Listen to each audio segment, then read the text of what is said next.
It is time for the morning announcements. My name is Alina Marora Perez with the information that is important to you. Today is Wednesday, November 29th.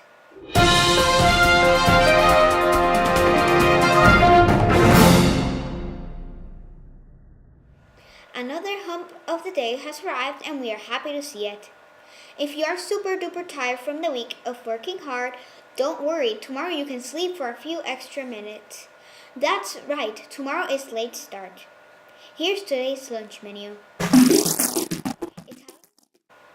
Italian cheese crunchers, Italian sauce. Wellness Wednesday is here to stay. Take a look at another fun clip. All year long, researchers at hundreds of hospitals around the world collect samples from flu patients and send them to top virology experts with one goal: to design the vaccine for the next flu season. But why do we need a new one every year? Vaccines for diseases like mumps and rubella offer a lifetime of protection with 2 shots early in life. What's so special about the flu? 2 factors make the flu a tough target. First, there are more than 100 subtypes of the influenza virus, and the ones in circulation change from season to season. And second, the flu's genetic code allows it to mutate more quickly than many other viruses. The flu spreads by turning a host's own cells into viral production factories. When the virus is engulfed by a host cell, it expels its genetic material, which makes its way to the nucleus.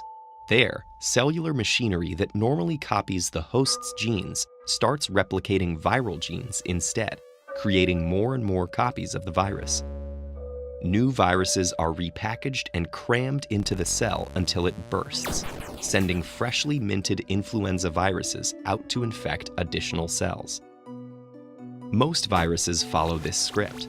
The trick with the flu is that its genetic material isn't DNA, but a similar compound called RNA. And RNA viruses can mutate much faster. When cells synthesize DNA, a built-in proofreader recognizes and corrects mistakes, but the RNA synthesis mechanism doesn't have this failsafe. If errors creep in, they stick around, creating new variants of the virus. Why is this a problem? Because vaccines depend on recognition. The flu vaccine includes some of the same substances, called antigens, found on the surface of the virus itself. The body identifies those fragments as foreign and responds by producing compounds called antibodies, tailor-made to match the antigens. When a vaccinated person encounters the actual virus, the pre-programmed antibodies help the immune system identify the threat and mobilize quickly to prevent an infection. Those antigens are different for every strain of influenza. If vaccination has prepared the immune system for one strain, a different one may still be able to sneak by. Even within the same strain of flu, those rapid genetic mutations can change the surface compounds enough that the antibodies may not recognize them. To make things even more complicated, sometimes 2 different strains combine to create an entirely new hybrid virus. All of this makes vaccinating for the flu like trying to hit a moving, transforming target. That's why scientists are constantly collecting data about which strains are circulating and checking to see how much those strains have mutated from previous year's versions. Twice annually, the World Health Organization pulls together experts to analyze all that data, holding one meeting for each hemisphere.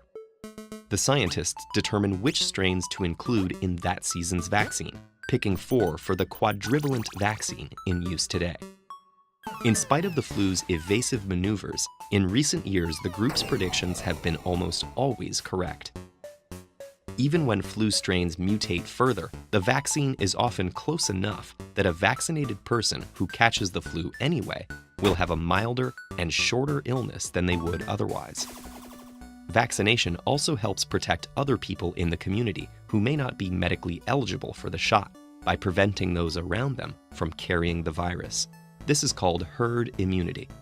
The flu shot can't give you the flu. It contains an inactivated virus that isn't capable of making you sick.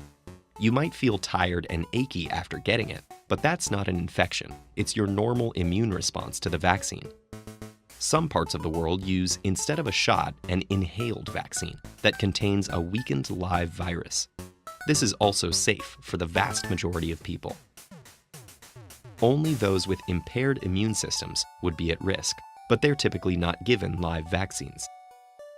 Meanwhile, scientists are working to develop a universal flu vaccine that would protect against any strain, even mutated ones. But until then, the hunt for next year's vaccine is on. We are off and rolling, so keep working hard. That is all we have for today. Tune in tomorrow for more news and updates. Please stand for the Pledge of Allegiance and remain standing for the moment of silence. I pledge allegiance to the flag of the United States of America and to the republic for which it stands, one nation, under God, indivisible, with liberty and justice for all.